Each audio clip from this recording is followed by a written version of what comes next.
My sister-in-law didn't wait until morning. She didn't wait for the funeral. She didn't even wait for the family to gather. The moment my father took his last breath, while the rest of us were still in shock, still processing the fact that he was gone, Claire was already at his house, alone, with a key she wasn't supposed to have, and by the time we discovered what she'd done, she'd emptied his entire safe, jewelry that belonged to my mother, cash he'd been saving for years, stock certificates worth hundreds of thousands of dollars, documents we'd need for the estate, all of it gone. My name is Nathan, and this is the story of how my brother's wife betrayed our entire family, stole my father's most precious possessions, and nearly got away with it, until one photograph on social media brought her entire scheme crashing down. It started on a Thursday evening in late October. I was at home with my wife Sarah when my phone rang. It was my brother Kyle. His voice was shaking. "Dad's gone," he said. The words didn't register at first. "What?" "He had a heart attack. Mom found him in his study. The paramedics tried, but he didn't make it." I stood there in my kitchen, phone pressed to my ear, unable to speak. My father was 72 years old. He'd been healthy, active. Just last week we'd played golf together. He'd seemed fine, better than fine. "Where's Mom?" I finally managed to ask. "At the hospital. She's with Claire." "I'm heading there now." "I'll meet you there." I grabbed my keys and drove. The entire way my mind was spinning. My father couldn't be dead. It didn't make sense. We'd just talked 2 days ago. He'd been planning a trip to visit his sister in Arizona. He'd been excited about it, but when I walked into that hospital waiting room and saw my mother's face, I knew it was real. She looked 20 years older than she had that morning. Broken, lost. I hugged her. We cried together. Kyle arrived a few minutes later with Claire. My sister-in-law looked composed, too composed. She hugged my mother briefly, then stood off to the side, scrolling through her phone. I remember thinking it was odd, but I was too devastated to dwell on it. The doctor came out and explained what had happened. Massive cardiac arrest. My father had died instantly. There was nothing anyone could have done. We made arrangements, called relatives, started planning the funeral. It was all a blur. At some point, my mother said she wanted to go home. Kyle offered to drive her, but she insisted on going with me. "I need my son," she said quietly. Claire spoke up. "I'll go to your father's house and make sure everything's secure," she said to Kyle. "You know, lock up, turn off lights, that kind of thing." Kyle nodded. "Good idea. Thanks, babe." I should have questioned it. Should have wondered why she was so eager to go to Dad's house alone. But I wasn't thinking clearly. None of us were. I took Mom home, stayed with her, made her tea, sat with her while she cried. It was after midnight when Kyle called. "I'm at Dad's place," he said. "Claire's already gone, but Nathan, something's wrong." "What do you mean?" "The study. It looks like someone went through everything. Drawers are open, papers everywhere, and Dad's safe. It's open, empty." My blood went cold. "What?" "I think we've been robbed." I told Mom I'd be back and drove straight to Dad's house. When I got there, Kyle was standing in the study, staring at the open safe. Our father had kept that safe for as long as I could remember. It was built into the wall behind a painting. Only 3 people knew the combination: Dad, Mom, and Kyle. I looked at the contents scattered on the floor. Empty jewelry boxes, file folders with nothing inside. "Everything's gone," Kyle said, his voice hollow. "Mom's engagement ring, the gold cufflinks Grandpa gave him, the stock certificates, everything. Did you call the police?" He shook his head. "Not yet. I wanted you here first." I pulled out my phone. "We need to report this, now." The police arrived 20 minutes later. 2 officers. They took our statements, photographed the scene, dusted for fingerprints. "Any idea who might have done this?" one of them asked. Kyle and I looked at each other. "The only people who knew about the safe were family," I said slowly. The officer raised an eyebrow. "And who has access to the house?" "My mother, me, my brother, and—" I stopped. "And," Kyle finished for me, "my wife, Claire." The officer wrote that down. "Where is your wife now?" "At our house, I assume," Kyle said. "She was here earlier. She came to lock up after Dad died." The officers exchanged a glance. "We'll need to speak with her." Kyle called Claire. She arrived 30 minutes later, looking annoyed. "What's going on?" she demanded. "Why are the police here?" The officers explained the situation, told her about the missing items, asked if she'd seen anything unusual. Claire's expression was perfect, shocked, concerned, confused. "That's terrible," she said, "but I didn't see anything. I was only here for a few minutes, just made sure the doors were locked and left." "Did you go into the study?" one officer asked. "Briefly, just to turn off the lights." "Did you notice the safe was open?" She shook her head. "I didn't even see the safe. I didn't know there was one." The officers asked a few more questions, then said they'd be in touch. After they left, Claire turned to Kyle. "You don't actually think I had anything to do with this, do you?" Kyle looked uncomfortable. "Of course not. They're just being thorough." She looked at me. I didn't say anything. "Nathan," she pressed, "do you think I stole from your father?" "I don't know what to think," I said honestly. Her face hardened. "Unbelievable. Your father just died, and you're already accusing me of being a thief." "I'm not accusing anyone," I said, "but you were here, alone, and now everything's gone." "That's because someone broke in," she snapped. "Or maybe one of your father's friends knew about the safe. Or maybe someone who worked for him, but it wasn't me." She stormed out. Kyle followed her, apologizing. I stood there in my father's study, looking at the empty safe, and I knew. Deep in my gut, I knew. Over the next few days, the police investigation went nowhere. No signs of forced entry, no fingerprints except family members, no witnesses. The insurance company sent an adjuster. He took photos, made notes, told us the claim would take months to process. My mother was devastated, not just about Dad being gone, but about losing her engagement ring. It was the only thing I had left of that moment, she said through tears. The day he proposed, and now it's gone. I tried to comfort her. But I was furious. Someone had stolen from my father on the night he died, and I was 90% sure I knew who. I started watching Claire, carefully. Every time we had a family gathering, I paid attention to what she said, how she acted, what she wore. 2 weeks after Dad's death, I noticed she had new jewelry, expensive pieces, a diamond bracelet, emerald earrings. When I asked Kyle about it, he shrugged. She said they were gifts from her parents. For what occasion? I don't know. Does it matter? It mattered, but I couldn't prove anything, not yet.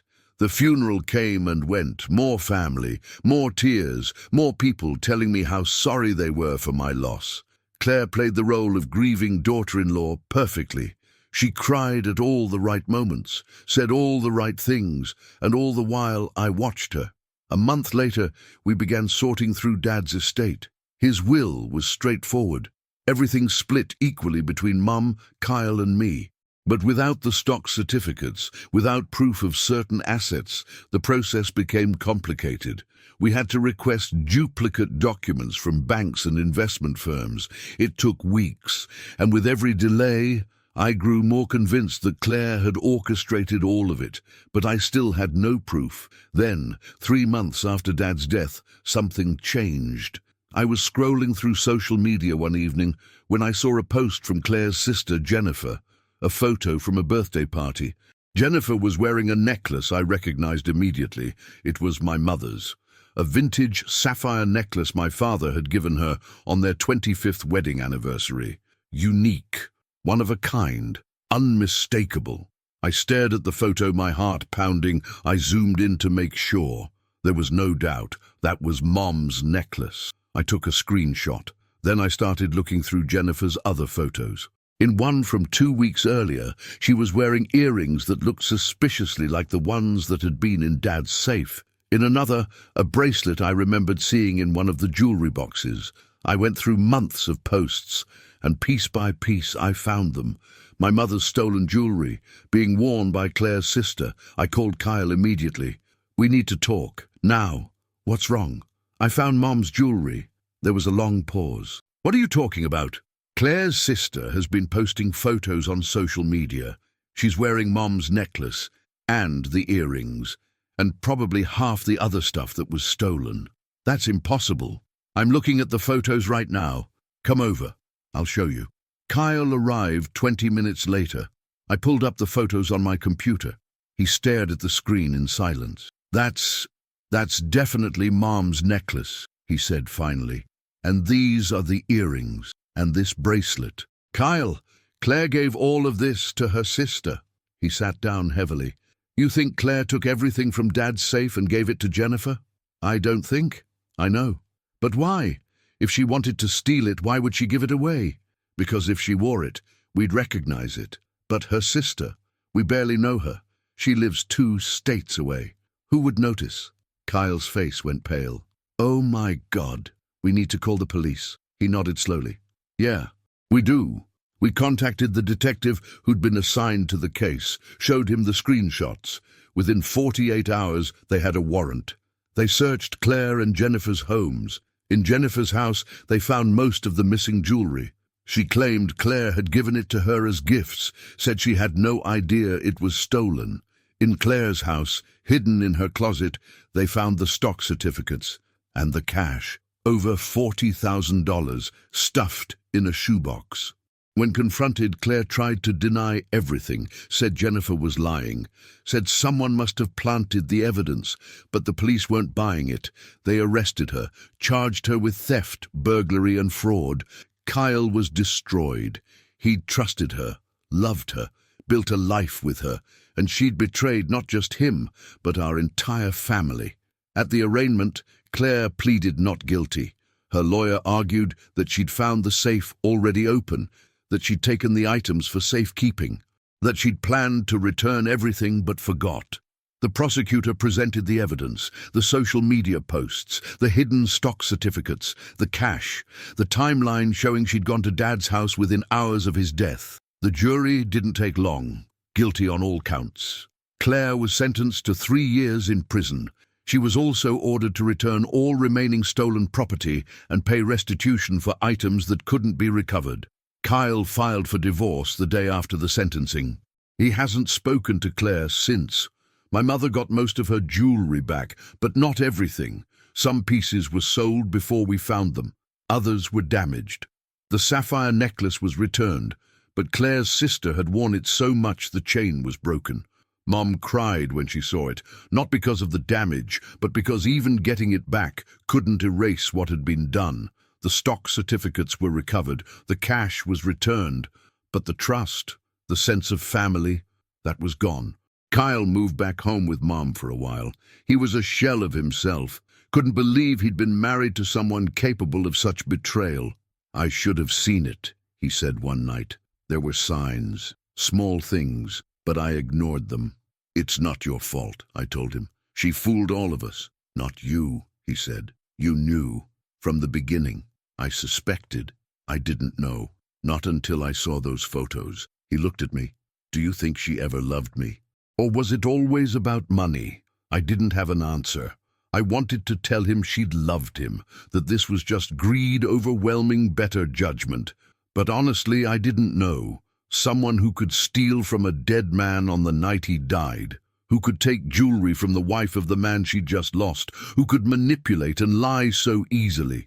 I didn't think that person was capable of real love. The worst part was the timing. Claire didn't wait.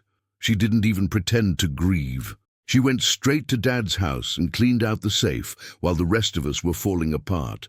That kind of calculated cruelty doesn't come from desperation. It comes from something much darker. A year later, life has settled into a new normal. Mum is doing better. She still misses Dad every day, but she's found ways to cope. Kyle has moved on. He's dating someone new, someone who actually has a heart. And me, I've learned a hard lesson about trust, about how people can hide who they really are, about how grief can be exploited by those without conscience. I think about that night often, about Claire walking into Dad's house with her key, about her standing in front of that safe, opening it, taking everything inside, about her carrying bags of stolen jewelry and cash to her car while we were all at the hospital, mourning. And I think about how close she came to getting away with it. If Jennifer hadn't posted those photos, If I hadn't been paying attention, if we hadn't pushed the investigation forward, Claire would still have everything, and we'd still be wondering what happened. But justice has a way of revealing itself, sometimes through the smallest details. A photograph, a careless moment, a piece of evidence someone forgot to hide. The truth always finds its way to the surface. It just takes time and persistence and people willing to fight for it. If you've ever had someone betray you in your darkest moment, if you've ever been stolen from by someone you trusted, if you've ever discovered that a family member is capable of unthinkable cruelty, know this: you're not alone. These things happen more often than we'd like to believe. And while the pain is real, while the betrayal cuts deep, you can recover, you can rebuild, you can find justice. It won't erase what happened, it won't bring back what was lost, but it will give you closure. And sometimes that's enough. Have you ever been through something like this, or know someone who has? Tell us below, because sharing these stories helps us heal, and it reminds us that even in our worst moments, we're not fighting alone. But I need to take you back to something I haven't told you yet, something that made everything even worse. A detail that showed just how calculated Claire's betrayal really was. About 2 weeks before my father died, there was a family dinner at his house. Nothing special, just the usual Sunday gathering. Mom made her famous pot roast. Dad told stories about his week. Kyle and Claire were there, along with Sarah and me. It was normal, comfortable, the kind of evening we'd had 100 times before. But something happened that night that I didn't think much of at the time. Now, looking back, it was the moment everything was set into motion. We'd just finished dessert when Dad mentioned he was updating some of his financial records. "Getting everything organized," he said. "Estate planning stuff, making sure everything's in order for when I'm gone." Mom swatted his arm. "Don't talk like that. You're going to be around for another 20 years. He laughed. "I hope so, but I'm 72. It's time to be practical." Claire, who'd been quiet most of the evening, suddenly became very interested. "That's smart," she said. "My parents did the same thing last year. It gave them such peace of mind." Dad nodded. "Exactly. I don't want you kids fighting over anything when I'm gone. Everything's laid out clearly." "Do you keep all the important documents in one place?" Claire asked casually. At the time, it seemed like an innocent question. Dad smiled. "I do. Got a safe in my study. Everything important is in there. Will, insurance policies, investment accounts. All backed up, of course, but the originals are secure." "That's really organized," Claire said. "I wish Kyle and I were that put together." Everyone laughed. The conversation moved on. But now, knowing what I know, I realize what that moment was. Claire was gathering information, planning, preparing. She asked about the safe because she wanted to know where to look. And Dad, being trusting and proud of his organizational skills, told her exactly what she needed to know. But here's the thing. Dad never gave out the combination. He was careful about that. Only Mum and Kyle knew it. So how did Claire get in? That question haunted me for months, until I found out. 3 months after Claire was arrested, I was going through some of Dad's old belongings with Mom. We were in his study, sorting papers, deciding what to keep and what to discard. Mum found an old address book, the kind from the 80s with tabs for each letter. She opened it and smiled sadly. "Your father kept this thing forever," she said, "even after everything went digital." I flipped through it. Phone numbers for old friends, addresses for relatives who'd passed away, business contacts from decades ago. And then I saw it, on the inside back cover, written in Dad's handwriting, a series of numbers, and underneath, one word: safe. My father had written down the combination. He'd kept it in his address book, just in case he forgot, just in case something happened and someone needed access. "Mum," I said slowly, "did Dad keep this on his desk?" She nodded. "Always. He used it for reference sometimes." "Why?" I showed her the inside cover. Her face went pale.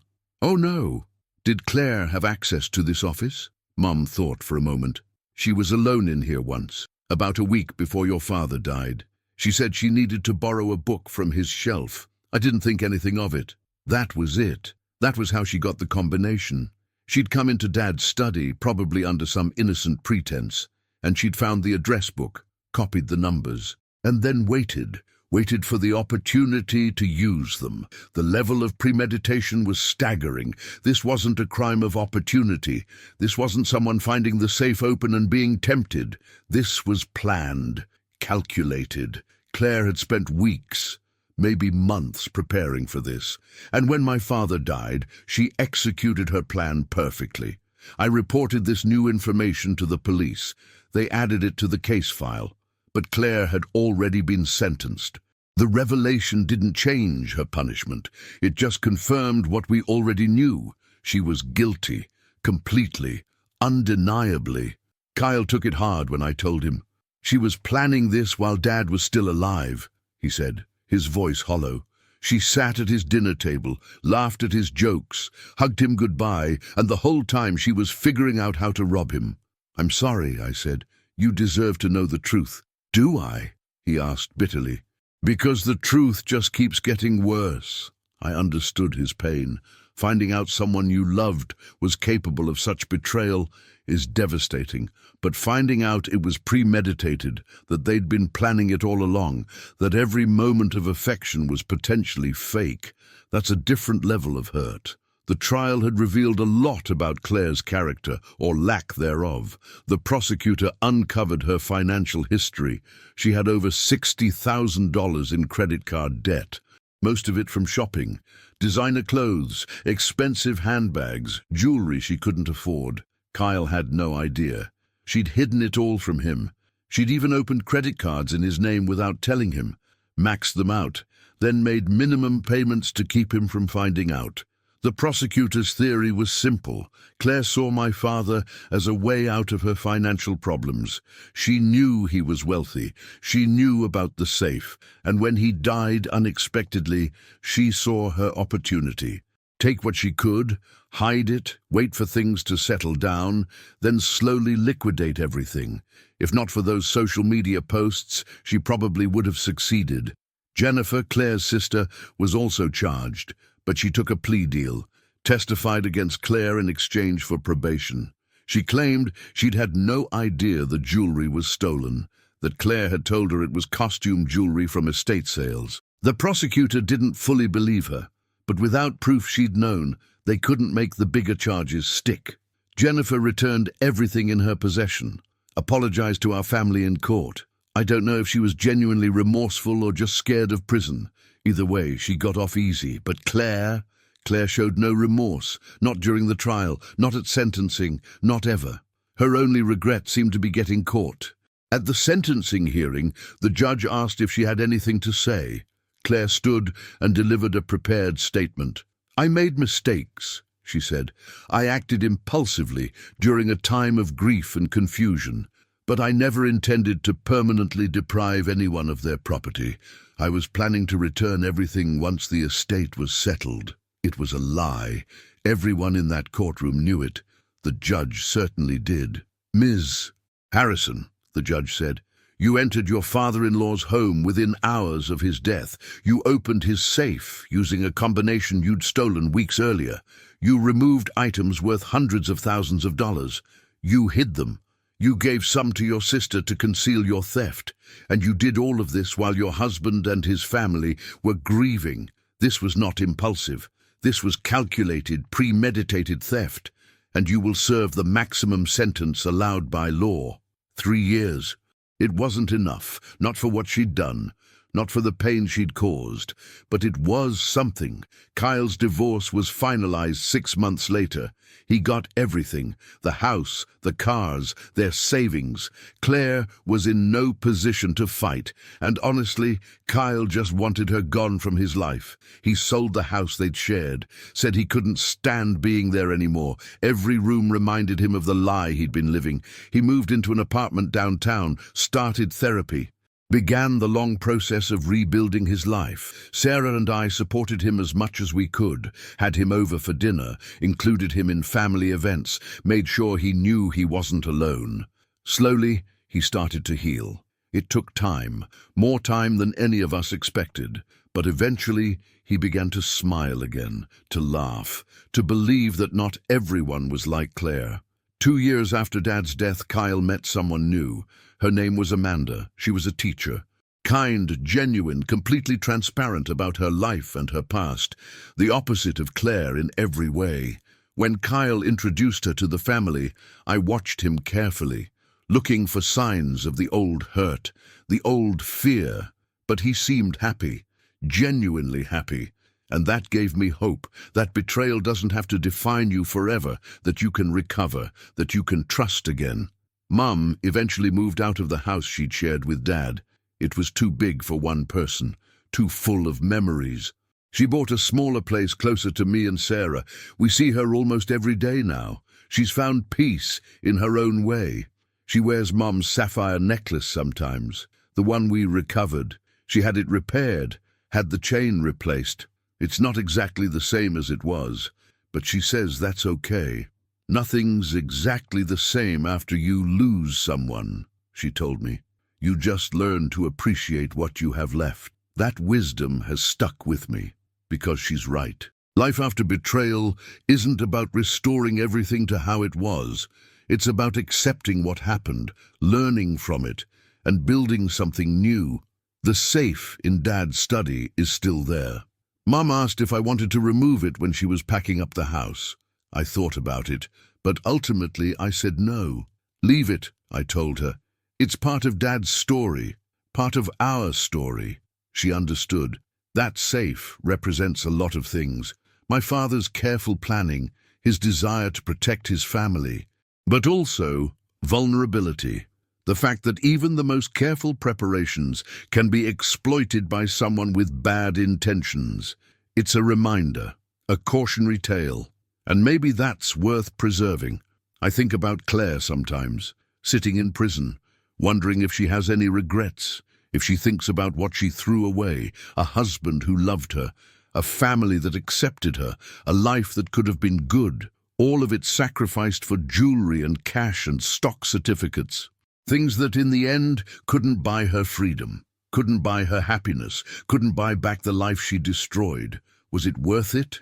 I doubt it. But people like Claire don't think that way. They see an opportunity and they take it. They don't consider the consequences.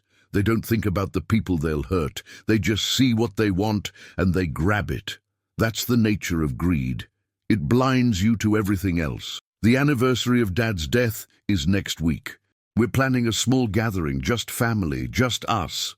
We'll visit his grave, share memories, remember the man he was, and we'll remember what he taught us about integrity, about family, about the importance of protecting what matters. He would have been devastated by what Claire did, hurt by the betrayal, angry at the violation, but I think he also would have been proud of how we handled it, how we didn't let her get away with it, how we fought for justice, how we rebuilt afterward. Because that's what Dad taught us, to stand up for what's right, to fight when fighting is necessary, to never let wrongdoing go unchallenged. Those lessons have guided me through this entire nightmare, and they'll continue to guide me for the rest of my life. If there's one thing I want you to take from this story, it's this. Pay attention to the people around you, to the small details that don't quite add up, to the questions that seem innocent, but might be gathering intelligence. Because not everyone has good intentions. Some people are looking for opportunities to exploit you, and if you're not careful, they'll find them. But also know this: justice is possible. Truth can be uncovered. Wrongs can be righted. It takes work. It takes persistence. It takes courage, but it can be done. And when it is, when you finally see the person who wronged you face consequences, when you finally recover what was stolen, when you finally find closure, it's worth every moment of struggle. My father's legacy lives on, not in the safe he left behind, not in the jewelry or the stock certificates or the cash, but in the values he instilled in us: honesty, integrity, justice. Those are things that can't be stolen, can't be taken, can't be locked in a safe and carried away in the night. They live in us, in how we treat others, in how we face adversity, in how we respond when we're wronged. And that's a legacy worth protecting. Have you ever been through something like this? Has someone exploited your grief to steal from you? Has a family member betrayed you in ways you never thought possible? Share your story, because you're not alone, and your voice matters. Together we remind each other that even in the darkest moments, even when trust is shattered, we can find our way back to the light.